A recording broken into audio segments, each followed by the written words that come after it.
Glad to be back for another week. Hey, everybody, welcome back to Black Friday, where these opinions are not for sale.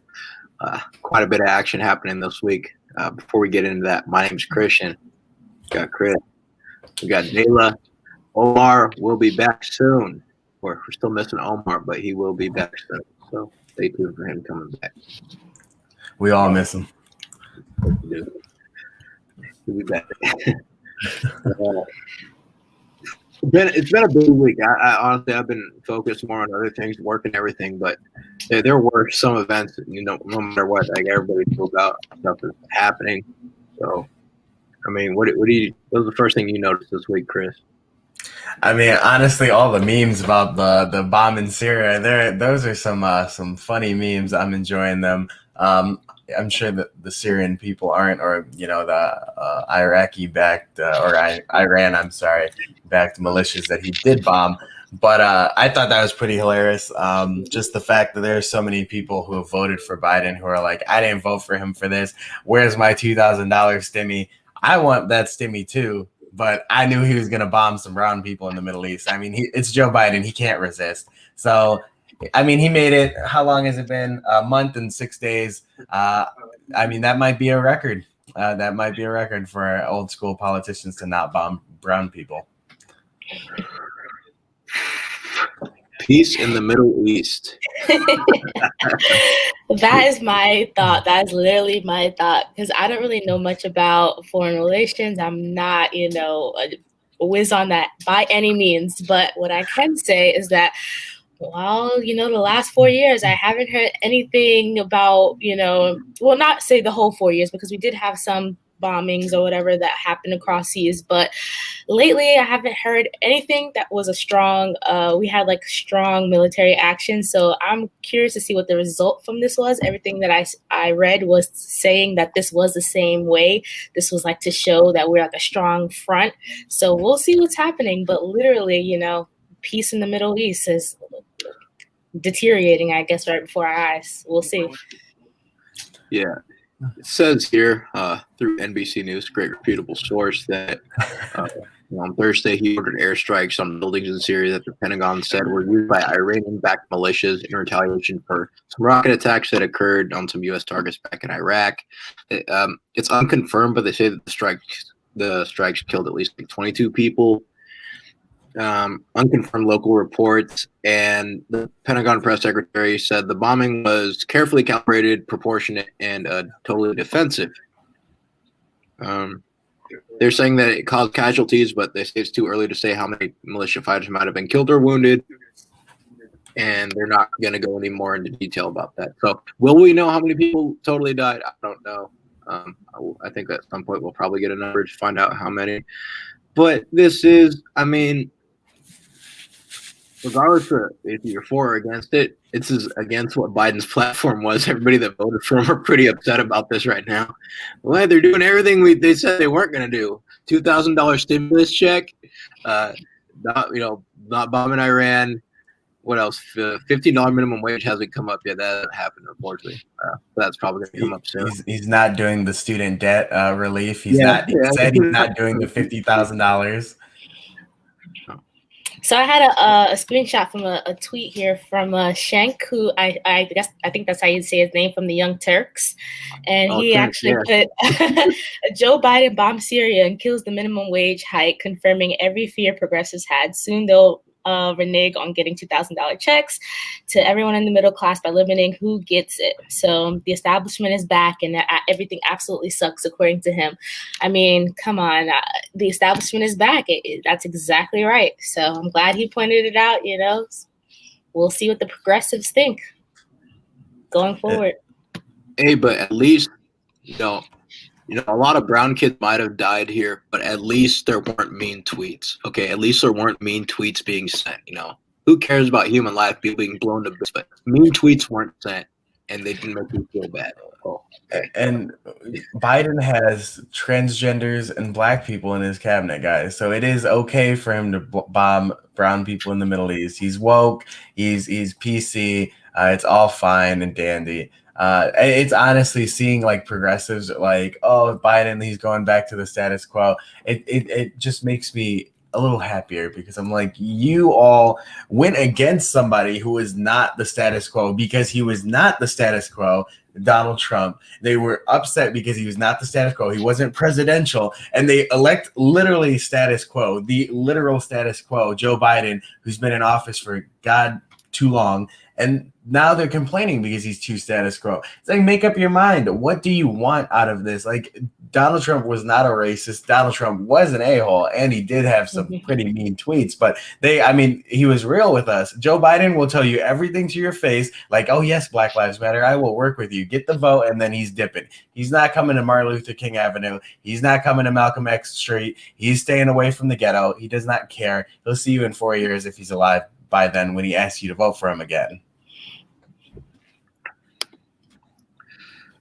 And the people still show up in droves and go ahead and vote, or at least so we think. I mean, I still do not believe to this day that man got 80 million votes.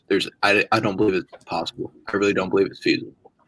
But 80 million votes happened, and the Black community, over 90% of women, over 80% of men voted for him. So, they still do it. They still get the job done, no matter what. They still do it. So, man. It's unfortunate. It's we're going into a crazy direction. Now, that's one. Peace in the Middle East is no more. Screw the peace deals that we had. Going on. Those are out the door, out the window. We'll see. But now we have the Equality Act passing in the House. What we got for that, Jayla? What Well, I mean, I could say a lot about this. But the first thing I want to point out before I point out the second thing that I particularly want to point out is that just as soon as you open, HR 5, you read the act, I think it's right here in the first paragraph. It's not even a paragraph, it's a sentence. The sentence uses language like for other purposes. It's like, I'm not even going to, sit here and read you the whole thing, but literally the first sentence ends with "and for other purposes." And we can go on a whole tangent about this, but I think language that's loosely used like that in amendments, bills, acts, whatever, is quite scary because it can be interpreted any type of way. It can mean literally anything. So that's just one thing I want to point out. What do you guys think about that, just language-wise? It just opens up the door for them to do whatever they want, which is what they do, which is whatever they want. They word it very, very vague, very open, allowing them to just have at it, just have it, do whatever, as they see fit, as necessary. The other one thing is as necessary. Who determines what's necessary? Who determines what makes anything necessary? Oh, the government does. Oh, okay, that the government says so. That means it's right. That means it's necessary. That means they can go ahead and do it. Just what the heck, whatever. Let them do whatever. That's what it means. It's just crazy to me. It's nonsensical. And then we let them do it, and that's the part that makes me the most angry is that we let them do this continuously. We continuously let them pass these things, very loosely worded, open bills. We let them pass 1,000-page, stimulus deals that they put on your desk the night before with 4 hours to go, and they say, "Go ahead and pass it now." Oh, you don't need to read that. That's fine. Just go ahead. They do this all the time. All the time. I'm not surprised. It really is. Just like you guys both said, I'm not surprised that they're trying to do this, but how loosely worded it is. And I really haven't read through it or anything. I've just read a little bit before we started the podcast, but just reading from some of it, talking about how you cannot deny somebody to use the bathroom that they identify, as with their gender or, whatever. I feel like it's too broad. It's allowing for, there's going to be mistreatment. There's going to be misuse under this act, and there are going to be people who are going to be hurt by it. And I'm not saying every single person that wants to use the bathroom is going to do something wrong. No, but all it takes is one. I thought the Democrats for the last 9 months said if we could save one life, it's all worth it. Now that goes out the window. If we can let one guy go pee in the girls' bathroom, then it's all worth it, apparently. Right, and I just want to read this comment here. Christian can bring it up. Omar says the Supreme Court will take this down, unconstitutional. What do you guys think about that? Yeah, have no I faith mean, in the you Supreme have to Court. look into what exactly this Equality Act does, because it's called the Equality Act, but it ends up crapping on religious people and the churches. At the end of the day, it's what it does. So the Equality Act right here says it's going to designate schools, churches, and healthcare organizations as public accommodations. With this, schools, churches, and hospitals could be forced to accept the government's beliefs and mandates about sexual orientation, gender identity. And that's already highly intrusive and far-reaching. You're going into the churches, and it's going to threaten everyday speech where people can be fined or lose their jobs for using the wrong names or pronouns. This is deeply invasive into the private sector. This is bad. That is bad news. Like, this is one thing that if they get into the churches and everything else, nothing is sacred. There's nothing sacred if they can get to the churches. There's absolutely nothing that is off the table. That everything is going to go if that's the case. It's going to let boys into girls' sports, boys in girls' locker rooms, men into women's shelters, men into women's prisons. No problem there, right? No problem there at all. And the worst part about it is that it's compulsory. They're literally going to force the teachers to say that, yeah, that's totally fine, and men can be women and women can be men. They can all be normal. They're forcing this down people's throat. They call it equality. And then and it's a facade. They call it equality. Yeah, I just wanted to point in also in this act, this bill, whatever, HR 5 here, it says Section 301 A of the Civil Rights Act. So now of 1964, they're actually going to amend it by inserting sex before national origin. So whatever you identify as, or your gender identity comes before your racial identity or your national origin or whatever. So that's just interesting that they're going to go back and amend the Civil Rights Act of 1964. And I mean, just listening to other commentators talk about the infiltration, if you will, of the civil rights movement. I mean, this is actual proof that we're living in that, it is an infiltration that is no longer, civil rights no longer is something for Black or minority people. It is for anyone, any and everyone, because also in this act, the Equality Act exactly uses language. I mean, everyone on the face level, we say Equality Act, we're thinking about LGBTQ. That's, big staged all across this act. But in certain places, the word woman as minority is a lot of different words are included with the LGBTQ. So it's not just LGBTQ, it's women's, minority, low income. It's a lot of different words in this act here, HR 5, that I think should be scrutinized. But obviously it's already been passed by the House, so we'll see at the next level. This is exactly what they've been aiming for the whole time. At all these things, Black Lives Matter, the pride flag, all that. They always wanted to throw like brown people into the pride flag for some reason. That Black solidarity. They wanted to throw trans stuff onto the Black Lives Matter movement and make them do all that stuff in their events. This is always the end goal: to rewrite the Civil Rights Act of 1964. You can't rewrite what happened in 1964. It's absolutely disgusting. You can't compare traumas and plights of people together and just say it's the same thing. It's not. There's nothing that's alike about this at all. You can't do it. It's absolutely it's horrendous. It's disgusting. I have family, my aunts, and them. They marched in Alabama. They had the dogs hooked on them. They had the hoses hooked on them. They went through that. And these people did not. Anything happening right now, they did not. They did not go through it. 100% did not go through anything like that. There's nothing like that. And that's why I have such an issue with it. And for me having an issue with it, I'll be called any sort of name. And I don't care anymore. I'm over that. I don't care anymore. That's absolutely horrific. It's disgusting.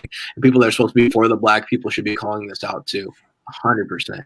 And if you're not, then you're just part of the tool. You're a pawn, and you just let them play the game. So, I think that saying pawn is actually a really perfect way to describe it, because I would say 80% of those woke people that were at marches or posting black squares on their Instagram or posting pride flags in June or anything like that saying I'm an ally, 80% of them are playing like they're dodging lasers of being racist or homophobic or anything. Like, no, everything they do has to be politically correct. They have to post things that are politically correct. They have to be outspoken about it, because silence is violence. They 100% are trying to put on this facade because they don't actually believe it. Like, we've talked about this before. They're the same ones who are going to go across the street if Black people are walking on the sidewalk with them. They're not 100% on board with it. They just want to seem like they're very much pro woke and pro Black people and pro LGBTQ people. And so the fact that they're okay with the lesbian, gay, all of them taking Black people and sticking with all of it, and trans people sticking Black people on there, it's literally just to get those 80% of those pawns to just follow them, because it's more likely that those pawns are going to follow and say, well, I can't be racist, to rather saying, well, I guess kids can change in the same room as grown people, or change in the same room as men and women, like little boys and girls can change in the same room. I mean, if they put the black fist on it, they're gonna just blindly go with it, because the worst thing for a white liberal to be called is racist, and they're avoiding that at all costs. I know. And Mario Lopez literally got blasted and almost canceled for just going on Candace Owens' show with PragerU and saying that I'm not letting my 2-year-old pick his gender. Like, he's a kid, I'm the adult, I'm the parent. That's not happening. Like, and he got blasted for that. My gosh, we are so far gone if that's the case. A 2-year-old gets to choose their own way. You can't drive a car, you can't do anything, but you can go choose your own gender, take puberty blockers and hormone blockers, and ruin your life and your genitals, and literally chemically castrate yourself. What in the world? Yeah, I mean, as you can't tell me, you cannot tell me with a straight face that they believe that. Like, they can't. There's no way.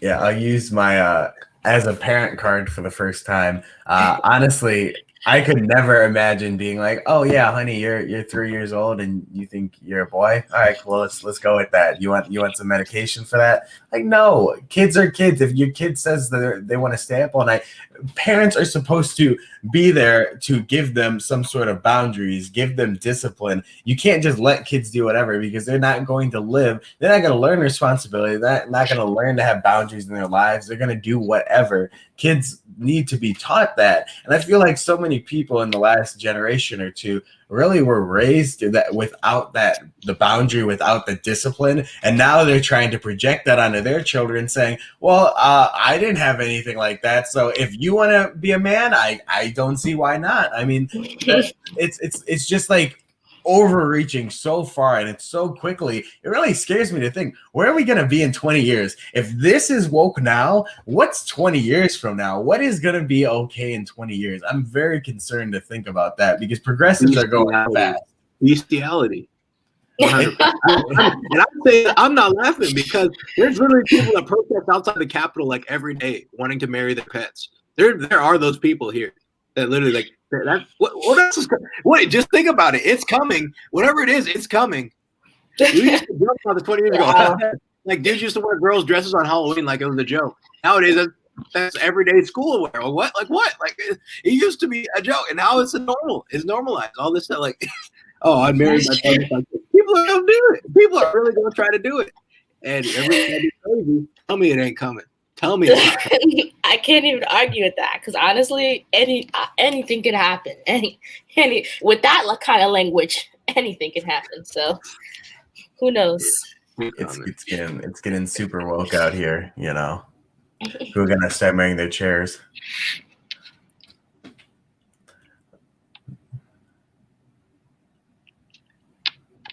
Left is crazy. Omar's right. Omar is right. You know, you can let your kids change their gender, and you can, mutilate them like that with hormones and hormone blockers. But it doesn't make any sense. I don't know. The kid, the kid, he had no reason to be in my womb, so that's why it's not a baby, and I can just do whatever I want with it.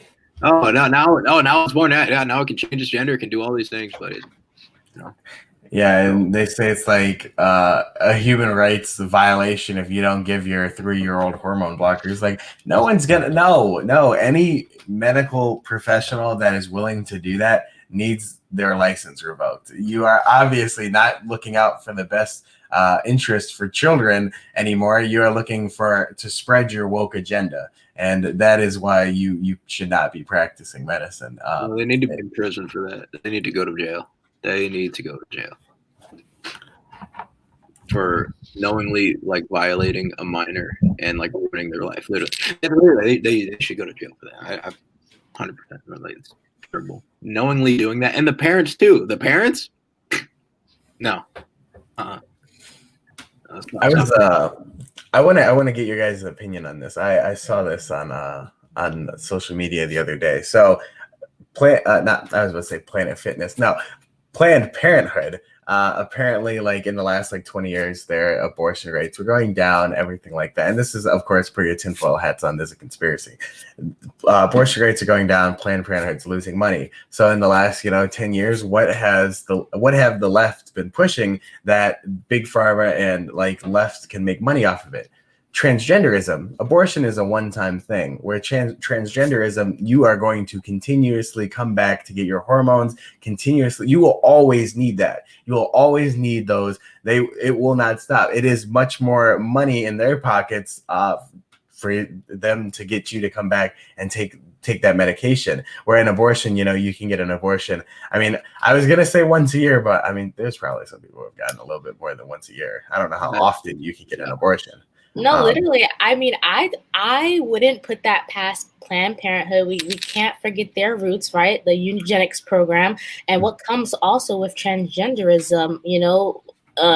Sterilization. I mean, at some point, unnatural to be able to, have a child naturally. So that's all part of the agenda, the eugenics agenda. So I wouldn't put it past them at all, knowing their history. So.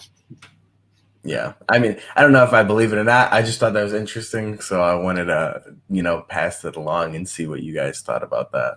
Yes, that's something I'd never heard before. I'm not gonna lie, I never heard that one before. But I mean, it's money.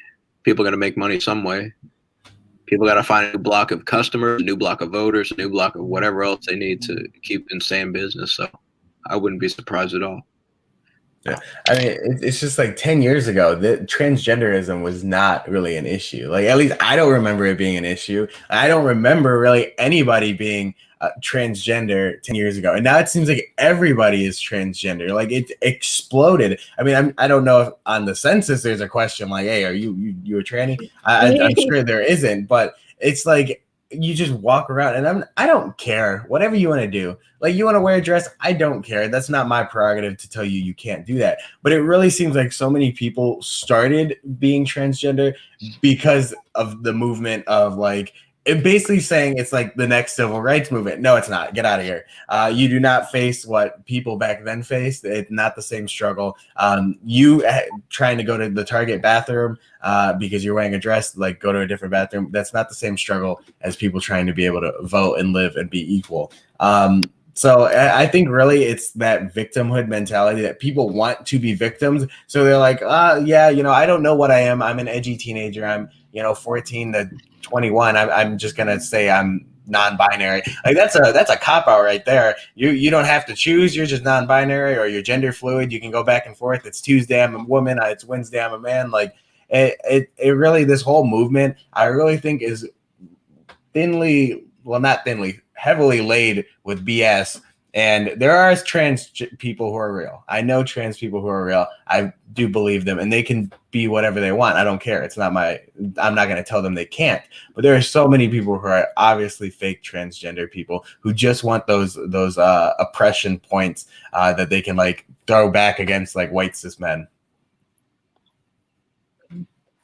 I can't find the statistics and the numbers. I just saw it yesterday, but it was about the generations, Gen X, Millennials, and Gen Z, and the numbers of people that identify, or the percentage that identifies as trans. And Gen Z is astronomically high. It's higher than every other one. That age range is supposed to be the saving grace of this country. They're supposed to be the ones that are going to solve and fix what everything else has been laid out and ruined for. But those numbers are very worrying. Yeah, I actually saved it. I actually saved it. So, Generation Z. So I'm gonna just go down the transgender list. So Generation Z was at 1.8%, where millennials were at 1.2%, and that's way up from Generation X that was at 0.2% of people identifying as transgender. So you can just see the numbers from Gen X to Gen Z. it's ridiculous. 1.8 from 0.2 of the population identifying as transgender. And these are and that's the one thing I'm not gonna just like knocking everybody. Like Gen Z is gonna be the most conservative generation ever. If that's the case, we have a lot of work to do. Got a lot of work to do because that's very, very worrying. Not just about that, but it's people that have disorders and that are confused about who they actually are. It's not good. It's not a good thing. That's very, very worrisome, especially for a society supposed to have strong men, strong women, and have children and have babies. And if you do this stuff, it's going to make you sterile. You probably won't be able to have kids. It's not good. It's just all around. It's a bad deal. Yeah. And I'm interested and curious. I mean, I don't know if there's any actual studies on this, but I'm curious to see the numbers on how media affects, the mind, like psychology or how you think. Because literally, I just know around my friend group, just over the last 5 years, I notice or hear my friends saying, or just us agreeing and noticing that there's way more gay shows or like a gay agenda being pushed on, like especially Black TV. Because I remember my friends telling me this a couple of years ago, like, dang, I cannot never find a show that doesn't have like gay stuff in it. Like, what's up with this? And this is not something was like this 3 years prior to that. So I'm curious to see that how media reflects. And here's the thing: people will argue, say, "Oh no, it's just finally putting representation out there because we have to have representation for people." It's way overly represented, especially in the minority communities and all around. It's overly represented. It's fetishized. It's sexualized beyond belief. And it's thrown into everyday television and commercials and everything else. You don't even think twice sometimes how you see that there's like two dudes in a commercial with a kid or whatever. Like you don't understand they're like a couple. Like it doesn't like, some people don't process it, but I see it. I'm like, oh, so that's a new commercial now. They're throwing that in there. Like it's everything. Like I don't know what they're not appealing to anybody but the woke mob. I mean, by any means, just literally it's that the big corporation appeal, but yeah, it's all there. And we've noticed it. We've noticed it happening. Nickelodeon, Cartoon Network, they're down the toilet. Television was great when I was a kid. I would not let my child watch any of that today. Any of it at all. Yeah, it's I really think it's kind of curious how they, like you said, they try and push these messages down the throat of the Black community. But I mean, anybody who's really ever lived or been a part of or worked with or lived near the Black community, the Black community is pretty conservative in the aspect of they are not very pro-gay, pro-trans especially. They are not. If you talk about transgenders in the Black community, they do not want that. They don't see that as a good thing. A lot of them are homophobic, and I'm not saying all Black people. I mean just the Black community, like mainstream Black community, are not very pro-gay. So I never really understood the well, other than they just want to push messages to the woke white people, tying it all into race, everything, all the LGBTQ issues, they have to tie in, like you said, Christian, throw that Black fist on there to tie it all together. It doesn't make any sense. It's like the Black community really doesn't support the LGBTQ community either. I mean, like, I'm at least in my experience, I don't know if you guys experience it different. In my experience, where I'm from, you go to the Black community and you talk to people, they are not very very big fans of being gay or being transgender, in my opinion. I mean, and they run it like a social experiment, seeing what more they can do and how much they can get away with and what they can press. The latest thing was Gabrielle Union and Dwayne Wade. What they did with their son. They're going to mutilate their son for woke points and get applauded by Hollywood and ruin a child's life. It's absolutely despicable. I can't believe they actually went along with it. And then you got Dwayne Wade wearing women's clothing like it's totally normal and everything like that. And people are like, oh, it's not a big deal. It's that. It normally isn't a big deal, but now there's weight carried with this. It actually matters. Oh, it doesn't matter. Yes, it matters. It matters. They're public figures, and they're doing this for a certain reason, a certain agenda. It's not for coincidence. It's not just because. There's a real reason behind this. There's a real reason behind this that people don't understand. And Dayla and I and Chris, we see this every day. A lot of people that we know don't see this, but we see this very, very clearly. And it's bad. It's absolutely terrible. I agree with that. I mean, man, that poor kid, he's only 12 or 13. You know? And the fact that his grown parents are pushing that, I mean, it's like, I don't know. What is wrong with you? Honestly, in my own opinion, if my kid at 18 said like, I'm going to dress as the opposite gender, you're an adult, make your own decisions, go do whatever you want. But when you're growing up, you cannot allow your child to just wear or do whatever or believe that they're the opposite gender when they're obviously not. It doesn't make sense. And I'm not saying, girls can't wear jeans and like a guy can't wear, I don't know, like a tank top. I'm trying to think of like semi-girly clothes that guys wear. But, you know, I was going to say dress, but honestly, I probably wouldn't be cool with that just because I feel like it's kind of weird. But, you know, it's just your kid's going to get bullied, man. Don't let your kids get bullied, guys. It's parenting. The whole point about parenting tough love is to set your kid up for success in the future, not ruin their life and let them believe things that aren't true. You're the parent. Tell them the truth. Be the parent and lead them to having a happy life. The thing is, they think they're gonna hate you when they grow up and they have all these issues. They're not gonna love you. They're not gonna think you're so great. They're gonna hate your guts. So if you think they're gonna hate you now, what do you think they're gonna do later? You know, gosh. I can't imagine. Like, only time can tell, honestly. So we'll see. Well, you know what? Because honestly, like I forgot which one of you guys said this about a social experiment. But honestly, what statistics do we have to look at? None. So this is basically a social experiment. We can only look at the effects and the results of the transgender young kids that are transitioning now. So I'll be praying for them. I just can't imagine poor kids, man. They don't know any better, and that's when there are people that don't know better. There's somebody that does, and somebody that does needs to speak up and lead the right way. And the people aren't doing the right thing, and that's what makes it even worse. Is when you have people that just sit around and act like it's totally fine. Being a part of the problem is not cool. It's not cool. It's terrible, man. So I'm in Orlando currently right now. If y'all didn't know, I'm at CPAC. If you're at CPAC, come say hi. You can go find me around the table, TPUSA table. I'll be there. But recently, last week, it made big headlines that young Pharaoh was invited originally to come to CPAC and speak, and then after revealing tweets and looking more into him, he was subsequently he was disinvited and was no longer allowed to speak anymore. Dayla, I know you feel a certain type of way about this. So, well,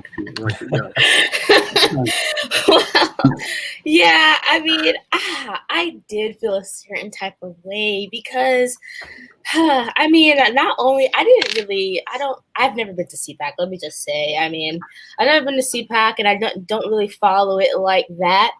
But I seen his tweet or whatever, so I'll just read whatever. CPAC simply just wrote on Twitter that we have just learned that someone we invited to CPAC has expressed reprehensible views that have no home with our conference or organization. So, that is just a plain tweet. They didn't really address anyone, didn't say what the comments were, anything like that, just left it at that. And young Pharaoh actually subtweeted this after and was like, this is #censorship at its best. All because I said I do not believe in the validity of Judaism, and I am willing to place $5,000 on myself to debate any top Jewish rabbi. And looking deeper into it, at first when I seen it, I was like, oh, okay, whatever.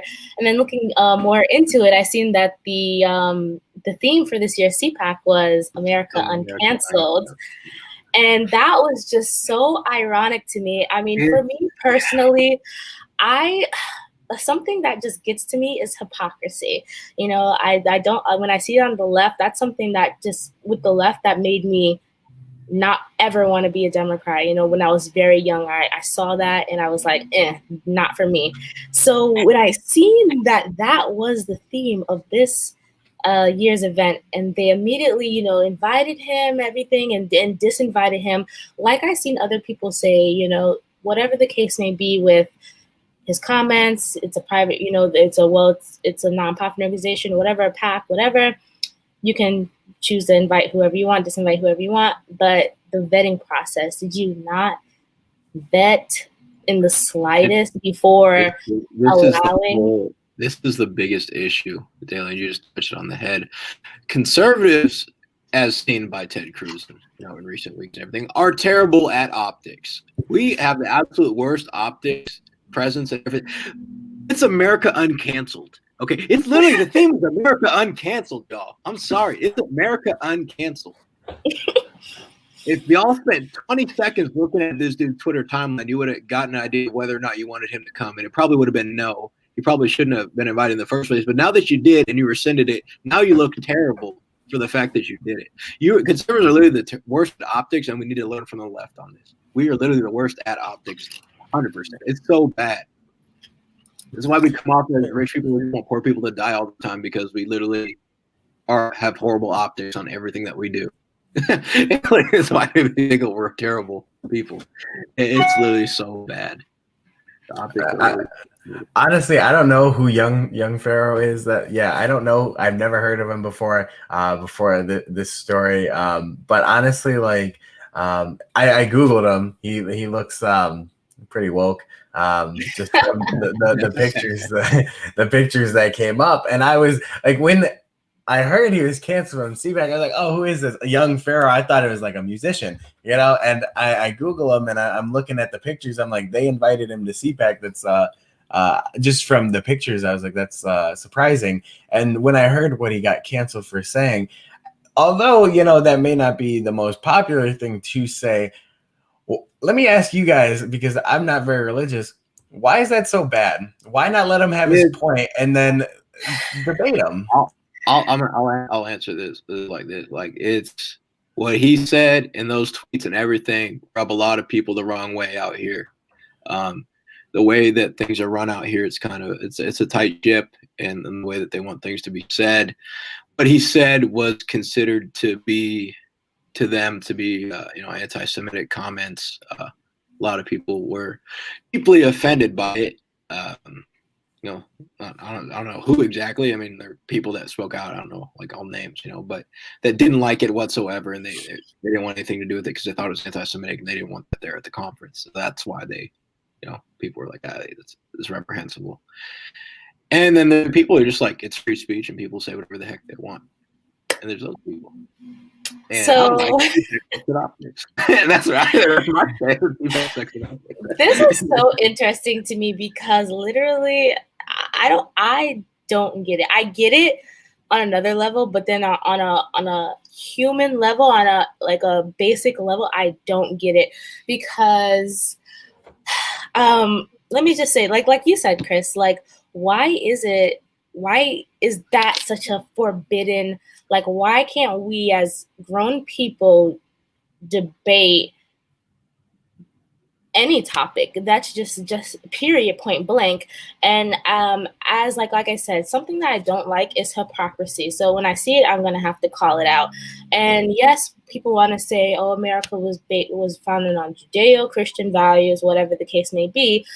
But as like I said, going back to just grown people on a basic universal level, because let's not just, you know, whatever, say that these comments are here, whatever. This is like a worldwide debate topic. So I don't know. It's just like, okay, so he makes the comments or whatever. Why isn't it just debated? As conservatives, I mean, in a lot of forums, mainstream forums, underground forums, whatever you want to call it, on social media, you hear a lot of the times conservatives criticize or talk about the validity of Islam. So if we can all day long just rag on the validity or just that religion in general, why can't we talk about all the religions from Buddhism to I don't know, is that the same thing? Confucius, I don't know. Hinduism, yeah, like, okay, why can't we talk just about all the religions in general? And then also I just want to talk about, like, I want to bring up the fact that this subject isn't just like a right, left, or isn't just a right thing or whatever, because I don't know if you guys remember a few months ago, Nick Cannon was actually canceled for having someone on his show that kind of said the same things along the same lines as Young Pharaoh. So do you guys remember that? And I do remember. But the crazy thing is that they're crapping on white people for so long, but nobody cared until they went pretty anti-Semitic with it. And I was like, yo, like, everything else was cool but that. Like, I feel like none of that was cool, but you're gonna let everything slide but that. That's not right. And that's what I thought right off the bat. I was just like, yo, hey, hold up. Like, like, wait a second. But that was right. So then my question becomes, okay, so it's not a right issue, it's not a left issue, it's obviously across the board. Then also I just want to point out, this will probably be my last thing and I'll shut my mouth about this. But last time I checked, we were in America. Correct. This is the United States of America. I wasn't watching CPAC, to be honest. I'm not there. I wasn't really paying attention. Like I said, I've never attended, but I did tune in today because I was following Matt Gaetz' Telegram. I just clicked the link and I just scrolled all the way back to the beginning. And it was just interesting that CPAC today opened with a Hebrew prayer before the national anthem and the Pledge of Allegiance of America. So I'll leave that on the table. And I had no idea that happened. I was in the exhibitor hall most all the day. I did get to hear my tea. I'll sip my tea on that note. And I had no idea that happened. I think that the biggest thing is that we should be able to talk about and discuss every sort of topic like that and every sort of religion. There should be discussions made about everything. I do think, though, that those arguments and those things that need to be should be good, just for sake of respect for everybody and everything there. I definitely saw through the tweets. I thought there was a lack of respect there. He's very, very boisterous about it, but it's Twitter. Everybody does that. Clout wise, get the likes up, get the tweets up, get the retweets, and actually get somebody to respond. I get it. But CPAC, obviously, and the people there didn't like it. They're gonna go do what they were gonna do. But if they had done their research, 20 seconds of just scrolling through, they would have saw that it probably wasn't what they were looking for, and they would have avoided the whole ordeal. So I think that's on them. It really just shows kind of the quality of people who apparently work at CPAC. Like, no offense to them, I went to CPAC last year, and I enjoyed some of it. It was pretty nice, but you guys didn't Google him, it took 5 minutes. Exactly. Who's responsible for this? Yeah, I Googled him, and I just see all the Eye of Ra. I'm like, they invited this guy?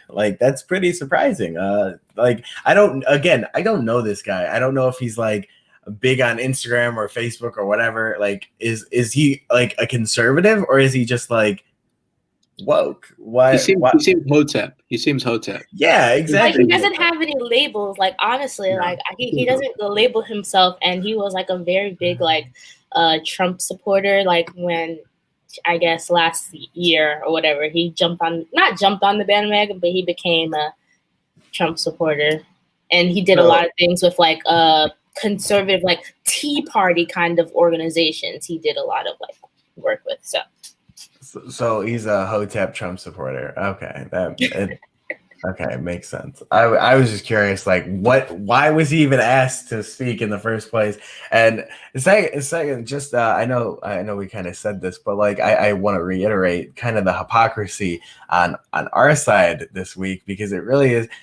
They crap on Muslims all the time, and Islam all the time. And I live very close to Dearborn. I know a lot of Muslim people, great people. I have no problem with Islam. I have no problem with Muslim people. I have a problem with Muslim extremists, of course, but I have a problem with any religious fanatic. Yeah, extremists, right? And you just in casual conversation with a lot of conservatives, they will talk bad about Islam, but talk up Judaism. And I don't understand that personally, because I'm I don't like, if you've ever met a Muslim person, like they're exactly the same as any other person. They just want to live their life. They want to enjoy themselves. They want to practice their religion, praise their God, just like Christians and Jews do as well. In my opinion, I think it's just kind of hypocritical how quickly conservatives are to say, we don't like Islam, but I'm going to bow down to Judaism as well. I don't understand that. But again, I'm not religious, so maybe it's outside of my point of view. I think it's not so much religion as much as it is culture-wise with certain things that they believe that it's not, like Islam might not be compatible in the Western world. That's why a lot of people tend to dislike it. Religious-wise, I mean, that's the theological debate in itself for people there, and there should be discussion worldwide, across the board, and nothing should be off limits. It shouldn't be off limits, but we got to get there. We got to have discussions. We can't just shut everything down, because if we do, then we're not going to get anywhere. Nothing's going to get done, and that's what I think at the end of the day. But yeah, I mean, I've talked to quite a few people here, and quite a few good old boomer conservatives, and just like, man, you turn like as hell, man. I love Candace. So you man, you don't know what I do out here for a living. You don't know what I do every day. And yeah, you're gonna wake up the community and we got it. I'm like, yeah, man, we got to do that, but it's got to be on your own time. It's not just gonna happen here. So I guess I'm gonna play the devil's advocate for a second, because I mean, I'm not really, because I'm an independent. I think Chris here is libertarian. I think Christian, you're like are you registered Republican? Yes, I am. Yeah, so I think we're all in different spaces, but dang, I kind of lost my thought. Were you talking about boomers and everything? Oh, the old boomer conservative talking to me about how we gotta wake up the community and our brothers. Oh, yes. Oh my gosh. So let me just say, this just blows my mind, and I just want to say this, that for some reason I was having this epiphany, but just for some reason especially boomer, old, white, not trying to be stereotypical, but conservatives, the boomer types, they love to say, or even just it trickles down to their younger generations that wake up the Black community, liberal slave plantation, whatever, use that terminology that Candace Owens coined or whatever like that.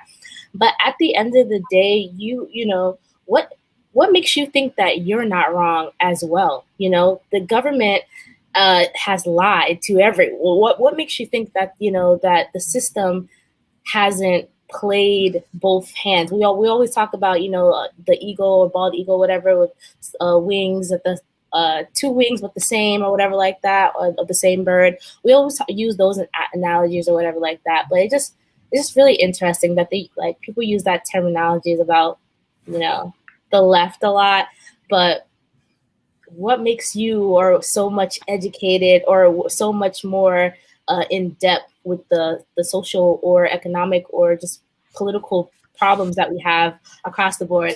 And I mean, we can debate that out or talk about that. But they don't, but they mean well. They don't, but they really do honestly mean well. And the biggest thing is that it's that's really nice. I appreciate you saying this, but if you want it, you got to go put work in. You actually got to go in the community, put work in if you really want. That's exactly right. And I would say, that's where I differ, right? As an independent, I see it on the right, the left. They're Ivy League educated. I know, this is what it is. The white liberal, right? That savior. They know everything, right? The white savior mentality. The right. That's where I become a little more sympathetic or empathetic, because like you said, it's kind of a meaning well, but it's what makes it's also a superiority complex. And I understand people say white supremacy, because that is I'm not calling anyone a white supremacist on the right, whatever. I'm very level-minded, but that is a superiority complex when you think that you know so much more of what's happening on this level than the other side or whatever like that. And instead of because I was listening to a Young Pharaoh debate or whatever like that, and he were talking about the level of respect, having respect when listening to the Black community or whatever like that. And that's where the left gets it right. The left listens and they take what the real parts and then drag it out, and then make it something the right wants to be like, oh fuck, sorry, excuse my language. I'm so sorry.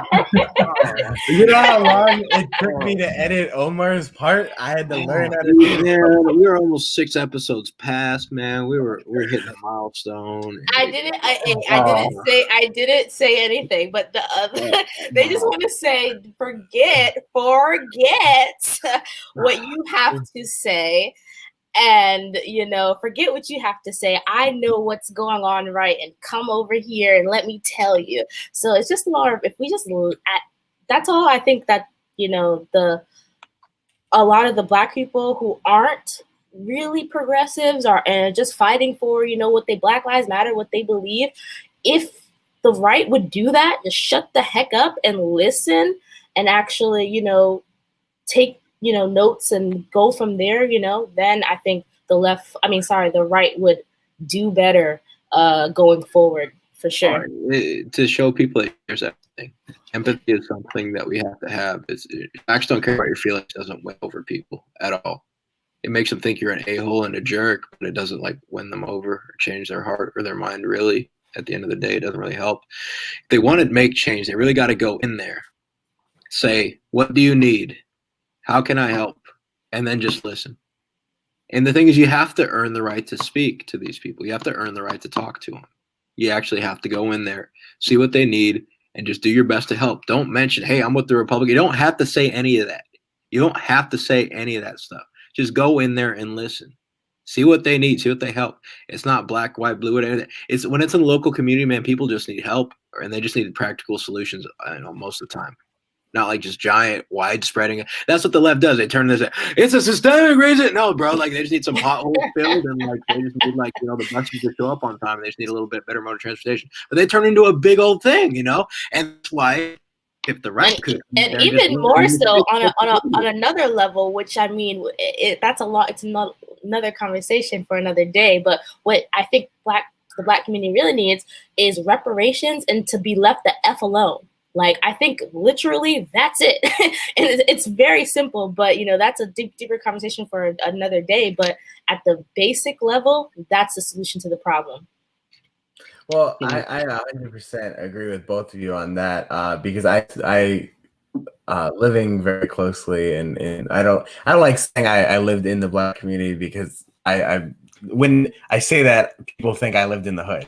I did not live in the hood, but people conflate the two. I lived near the Black community. I lived amongst a lot of Black people. And, when I started working into politics and people would say oh, you have to go into Detroit. You have to change their minds. You have to do this. I'm like, when was the last time a Republican ever went into the Black community and offered help? When was the last time that a Republican came and asked, what can I do for you? They don't without try wanting anything, right? Exactly. We talked about this at SAS. No Republican is door knocking in the Black community. And now old white Republicans, again, I'm not trying to stereotype, but old white Republicans are like, well, why aren't Black people voting for us? They're just libtards. They don't understand. We're the ones that are here to help. It's like, well, no, exactly how Dela said it. The left listens. They listen. They actually are like, okay, well, you said that you are very sick and tired of not being able to catch a bus to the suburbs to get a job because they don't go there anymore because white people don't want those buses to go there. We're going to listen to you. But then they blow it up and say that it's a much bigger problem than it really is instead of fixing it. They just want to talk about it rather than fix it. Where I feel like conservatives could actually fix it, but they don't listen. They don't. But the thing is, too, it's that here's why. Here's why the left is. To the left, they already have the advantage. They've had the Black community for the past 4 or 5, 6 decades. Okay, they've had it for the past 4 or 5, 6. It's not as hard. It's not hard at all. They go in there, do a little pickup, and they're good. Okay, Republicans are going to have to work their butts off beyond belief to actually make some headway. They're going to have to go above and beyond. It's not a level playing field. It never has been. For as long as I've known this, it's never been a level playing field. But yes, they're going to actually have to make the concerted. They're actually going to have to make an honest effort. And they're going to have to know that it's not going to happen in 4 years for the next election. It might not happen in 8 years. It might not happen in the next 2 decades. It sucks. It really sucks. It might not happen in over 20 years or so. But something has to change. You actually have to change up what you're doing. You're doing nothing. You actually have to do something. And you have to work extremely hard, harder than they are, because they're great at optics. They don't do a whole lot, but they already have the vote in their pocket for most of the time. You're going to have to go do something special out there to really get them. You really are. And and I can't blame them, because a lot of people think it's not worth the investment. They'd rather just pour money into the suburbs to try to get the suburban vote and call it good. And it works out, most of the time. But I think it's an investment worth having, not just because for votes, but for actually caring and wanting to make things better. It's actually worth the investment. I really honestly believe it's worth the investment. I agree. I think it's worth the investment, but I don't think conservatives and Republicans are willing to put in that work. I don't see it as likely. I don't see them wanting to do that. I'm not going to say it's for any malicious reason other than they're just like, well, they should just vote for us because we're better. Like they're going to continue, probably for the next 10 years, they're going to say Joe Biden didn't sit down with Black Lives Matter. Say you should have voted for us. Like, yeah, that's true. The Democrats play the Black community all the time. They continue to do so. But the Black community, if you talk to Black people who live in the Black community around other Black people, they probably don't know very many Republicans. They don't talk to very many Republicans. The Republicans they do see, the last 5 years, it was Donald Trump who they saw, and the way the media portrayed him, that made us look like awful people. Us as in conservatives, not Republicans, but it makes conservatives look awful. And so we really do need, as conservatives, to go into the Black community. And it has to be a joint effort. It just can't be Black conservatives. We can't be the only ones going into, there's only like 7 of us. We can't all just be going into the Black community. No. Everybody has to go in, and we all have to talk to people and start letting them know, like, hey, yeah, I'm a conservative. I also want weed to be legal. Like, I think we can kind of find a compromise. I'm not an evil old rich white guy. Trust me, I'm poor. And once we start those conversations, I think we can make some headway and make a difference. Yeah, and I also think that the push has to be genuine, and then we can go back to talking about, like, I guess the money, right? Is it worth the investment? I remember I was on a conference call like 2 weeks ago. I'm not going to say which organization, but this organization was talking about getting lobbying and funding behind basically getting rid of knocking down a bill. And essentially this bill, I'm sorry I don't remember the number or whatever the name, but this bill essentially would get rid of the privacy behind top donors. So, like, everything would have to be transparent. And this organization, which, is a conservative organization or whatever like that, wanted to basically knock it down. They don't want their donors to be being able to be seen by whatever. And I heard the argument and I understood the argument at the time, and I totally still understand. But on another level, and especially after the things that happened this week, I question, and I think a lot of Americans just in general have to question, who are these top donors, and why are we protecting malicious people at this point, people who are playing both sides of the arena? I'm questioning that. Why? Because of what happened this week.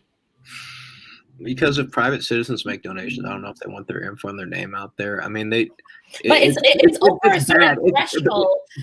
I don't think regular citizens are giving $60,000 to a certain like one particular organization. Personally, sorry, I do not think.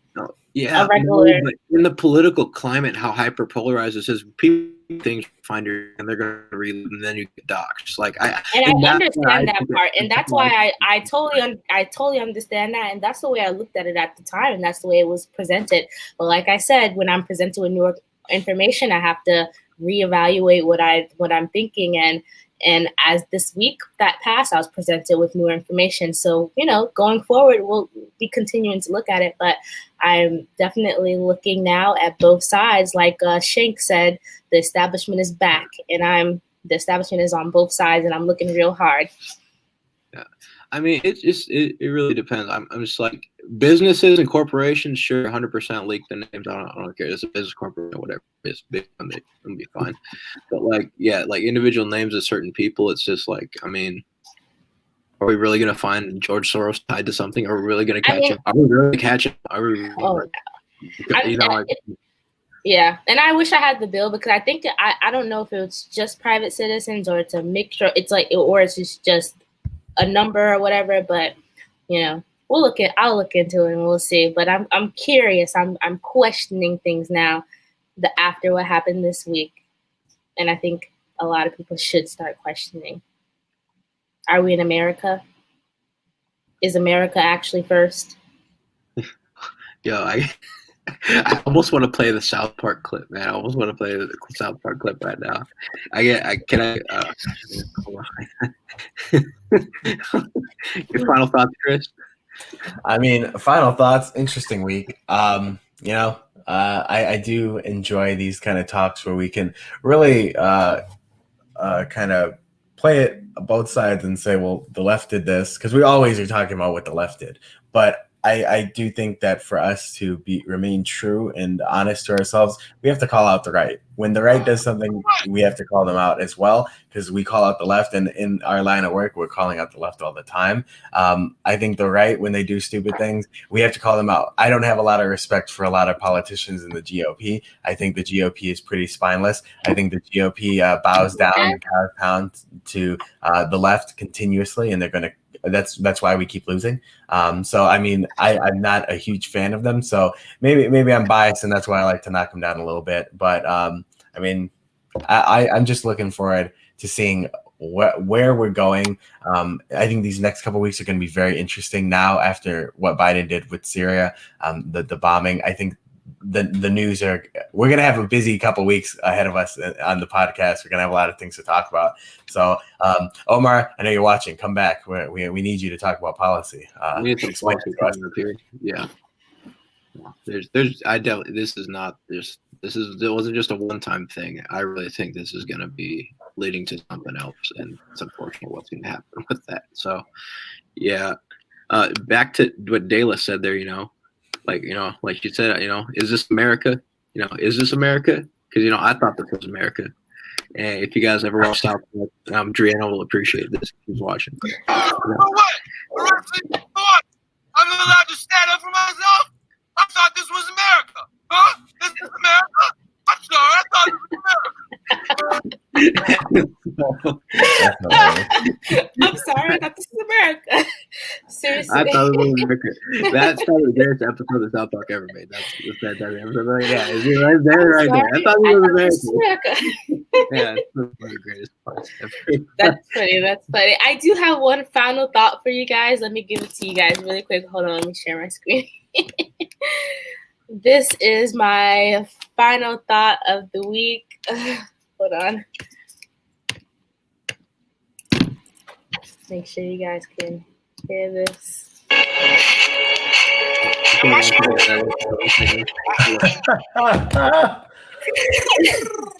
beat at me. And Chewy and some hot nigga. Bobby now, LOL.